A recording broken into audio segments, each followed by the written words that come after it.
আজকের দিনটা কিন্তু খুবই স্পেশাল। এমন কিছু মুহূর্ত কাটিয়েছি যা অনেকদিন মনে থাকবে। শপিং, কলকাতা শহরে ব্যস্ত রাস্তায় ঘোরাঘুরি, আর শেষে জমিয়ে বাঙালি খাবার খাওয়া, সব মিলিয়ে আজকের দিনটা ছিল একেবারে পারফেক্ট। তাহলে চলো আর দেরি না করে শুরু করা যাক আমার সারা দিনের ছোট্ট একটা গল্প। তো হ্যালো এভরিওয়ান, কেমন আছো তোমরা সবাই? আশা করছি সবাই খুবই ভালো আছো, আমিও ভালোই আছি। এটা কিন্তু অনেকদিন আগেকার ভিডিও, দেখেই বুঝতে পারছো যখন আমরা কলকাতায় গেছিলাম তখন ভিডিওটা আপলোড করতে পারিনি, কারণ এখানে না প্রচুর বৃষ্টি হয়েছিল আমেদাবাদে। তো তার জন্যে নেটওয়ার্কের প্রচুর প্রবলেম ছিল, তো ওই জন্যে ভিডিওটা তোমাদের সঙ্গে শেয়ার করা হয়নি। এখন নেটওয়ার্ক সবই ঠিকঠাক হয়েছে, তো ভাবলাম অনেক দেরি হয়ে গেছে, ফোনে তো পড়েই আছে, তো তোমাদের সঙ্গে শেয়ার করি। তো আমরা চলে এসেছিলাম সেদিন নোয়াপাড়া মেট্রো স্টেশনে। আমার মামার বাড়ি ছিলাম, মামার বাড়ি থেকে রেডি হয়ে চলে এসেছি নোয়াপাড়া মেট্রো স্টেশনে। এখান থেকে মানে আমার মামার বাড়িটা এমন জায়গায়, দমদম স্টেশনে গেলে একটু দেরি হয়, আর নোয়াপাড়া স্টেশনটা একদম কাছাকাছি মেট্রো স্টেশনটা। তো ওই জন্যে আমরা নোয়াপাড়া মেট্রো স্টেশনে চলে এসেছি। এখান থেকে যাব হচ্ছে সিলেদার্স থেকে শপিং টপিং করে তারপরে আরেক জায়গায় যাব, সেটা অবশ্যই জানতে পারবে। তো কি হয় বলো তো, কলকাতায় আসলে এর বাড়ি মানে এই আত্মীয়র বাড়ি, ওই আত্মীয়র বাড়ি যেতেই হয়, না গেলে এর বাড়ি না গেলে ও রাগ করে, ওর বাড়ি না গেলে সে রাগ করে, এটাই হয়ে যায়। তো ওই জন্য সবার বাড়ি সবসময় তো যাওয়া হয় না, যখন যাই ভাগ ভাগ করে যাওয়া হয়। তো দেখো আমরা চলে এসেছি সিলেদার্সে মেন এসেছি আমার বরের জন্য।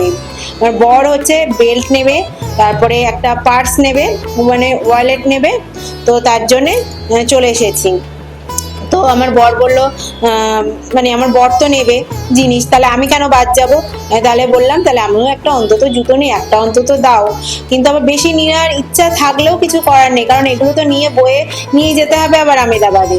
তো ওই জন্য বললাম আমার একটাই নিই, হয়ে যাবে, অসুবিধা কিছু নেই, বেশি দিতে হবে না। আর আমার সত্যি কথা বলতে আমার অল্প একটু কিছু দিলেই আমি সন্তুষ্ট হই, অত বেশি কিছু দেওয়ার দরকার হয় না। তো ওই জন্য আমার বর একটা জুতো নিল, আমি একটা নিলাম, আমার বর একটা বেল্ট আর একটা ওয়ালেট নিল।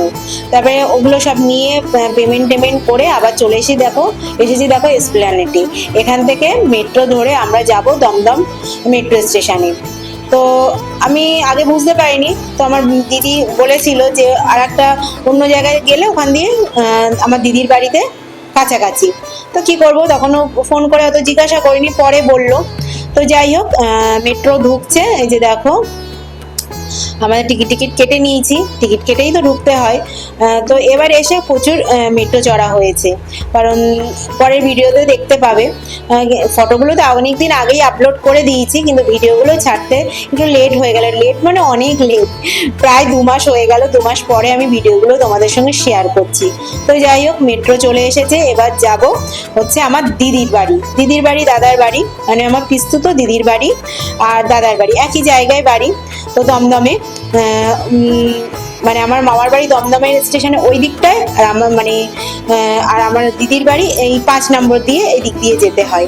তো যাই হোক ওখান দিয়ে সব কিছু কেনাকাটা করে নিয়ে চলে এসেছি।